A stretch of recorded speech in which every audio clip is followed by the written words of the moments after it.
అందరికీ నమస్కారం అండి. పచ్చకర్పూరం వల్ల కలిగే శుభలాభాలేంటో తెలుసుకుందాం.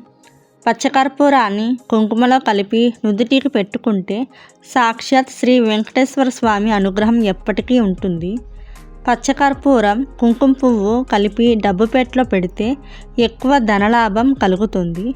వ్యాపారులు ప్రతిరోజు పచ్చకర్పూరాన్ని, కుంకుమను నుదుటికి పెట్టుకుంటే ఆ రోజు ఎక్కువ వ్యాపారం జరుగుతుంది. పచ్చకర్పూరాన్ని తీపి పదార్థాలకు కలిపి దేవునికి నైవేద్యంగా పెట్టి దానం చేస్తే ఇంట శుభకార్యాలు త్వరగా జరుగుతాయి.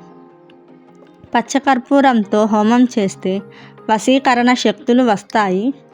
పచ్చకర్పూరాన్ని దేవాలయానికి దానం చేస్తే గౌరవం దక్కుతుంది. పిల్లలు లేని వారు పాలకు పచ్చకర్పూరాన్ని జోడించి మంగళవారం శ్రీ సుబ్రహ్మణ్య స్వామికి అభిషేకం చేసి ఆ పాలను తాగుతూ ఉంటే అన్ని రకాల గర్భదోషాలు నివారణ అయ్యి సంతానం కలుగుతుంది. పచ్చకర్పూరాన్ని బ్రాహ్మణులకు దానం చేస్తే అన్ని పనులు త్వరగా నెరవేరి గౌరవం పెరుగుతుంది. ఇలా ఎన్నో ఉపయోగాలు ఉన్న పచ్చకర్పూరాన్ని కుబేర దీపంలో వెలిగించటం ఎంతో మంచిది.